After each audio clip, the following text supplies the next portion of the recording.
Right, just quick news of a done deal into us. Borussia Dortmund have now completed the loan signing of Chelsea defender Aaron Anselmino. But right, let's start with Newcastle and Alexander Isak, who has been added to Sweden's international squad for their upcoming World Cup qualifiers. Keith Downey is at St James's Park for us. Keith, Alexander Isak met with the club's co-owners on Monday. He's now been called up to the Sweden squad. So where do we stand on this one?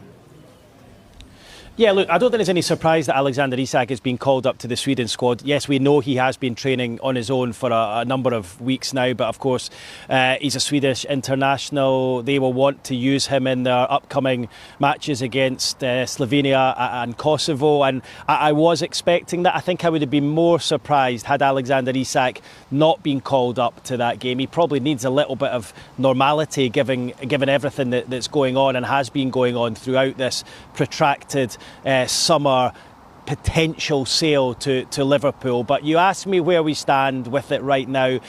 Look, it's probably the exact same place as where we stood yesterday, because it's one of these situations where for Alexander Isak to move to Liverpool, a certain number of dominoes need to fall, or a certain number of things need to happen to allow that to take place. Look, we know Newcastle are looking for replacements. They've actively been working away in the transfer market all summer long to try and bring in a replacement for Alexander Isak to allow him to leave. They tried for Benjamin Sesko, of course that fell through. They tried for Hugo Ekitike, that fell through, and now they're trying for Wolves' Jørgen Strand Larsen, as well as Brentford's Johan Wissa. So I still feel that if one of these situations, or maybe two of them, get to a point where they're closer about to happen, that may change things regarding Alexander Isak.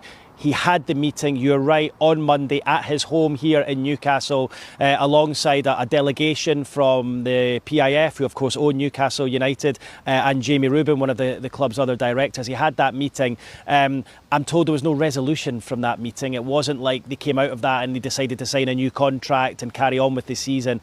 That is not the case. So the stalemate remains, and you have to say, with just 5-6 days left of the transfer window to go, if that stalemate continues, there still is a chance that Alexander Isak could leave Newcastle United by the end of this window for Liverpool. But of course Liverpool have to make a bid that's acceptable to Newcastle, and I would suspect Newcastle need to get in at least one, potentially two replacements, because they are so light in strikers at this moment in time. Yeah, we'll get into potential replacements in just a second, Keith. Like you say, there's only 5 days to go in the window. Now, even if the clubs could agree a fee, is there time to do it, given we're talking about such a large sum of money? Yeah, I think there is. Look, I think there is. I think with a situation like this, look, it's been spoken about all summer long, hasn't it? We know the situation. I think Liverpool know what Newcastle are looking for. Newcastle know what they would be looking for a deal to get done.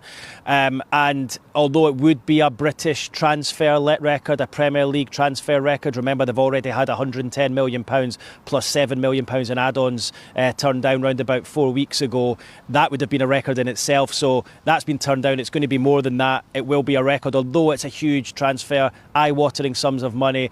I still think, because everything would be okay on Isak's side, I think there'd be no issue with personal terms, for example. I think they could weirdly actually push it through quite quickly. I think the thing that's holding it up is Newcastle's attempts to bring in a replacement or replacements, because the players that they're looking at, their clubs need to bring in replacements. So it's like a domino effect at the moment, and it's the sort of thing where there's a stalemate right now. You know, it feels like we're waiting and we're waiting, but I think it will just take one thing to fall into place for things to move, and we could still see Alexander Isak leave. But, of course, I think all options are open, and we could still see Alexander Isak remain here on Tyneside as well. Look, one thing's for sure, it's going to be a fascinating last few days of the transfer window as we tick down to the deadline at 7 p.m. on Monday evening.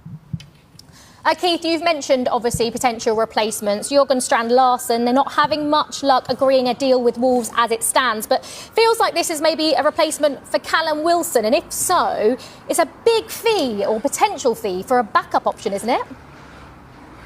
Yeah, I mean, look, that's the noises coming out of the football club here at Newcastle, is that he would be a replacement for Callum Wilson. Callum Wilson, of course, left and has yet to be replaced. Of course, Newcastle playing without Isak at the moment, so they don't have a recognised number 9. Anthony Gordon played in that position against Liverpool here on Monday night and got himself sent off. He's missing for the next 3 matches, so they're even more light than they were before. They've just got young William Asula, who of course scored here, and I think will probably be given an opportunity against Leeds at the weekend.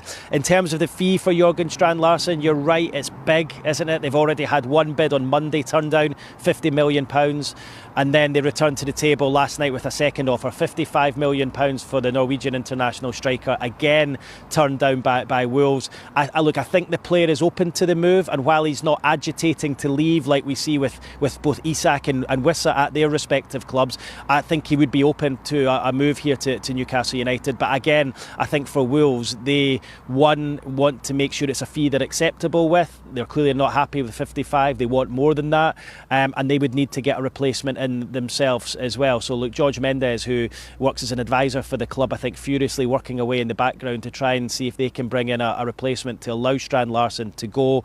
But as yet, Newcastle haven't agreed a fee either. So it's very similar to the situation with Wissa at Brentford, other than Wissa's refusing to essentially play for Brentford, or has been up until now. But Larsen clearly is playing, scored 2 goals against West Ham United last night, and looks like he's fully committed to the cause. So doing things a bit differently to what we see from both Alexander Isak and Johan Wissa. But again, I do think if 1 or 2 of these dominoes fall, we might see a quick movement in the whole transfer market and things begin to fall into place. Yeah, absolutely. Thank you so much, Keith.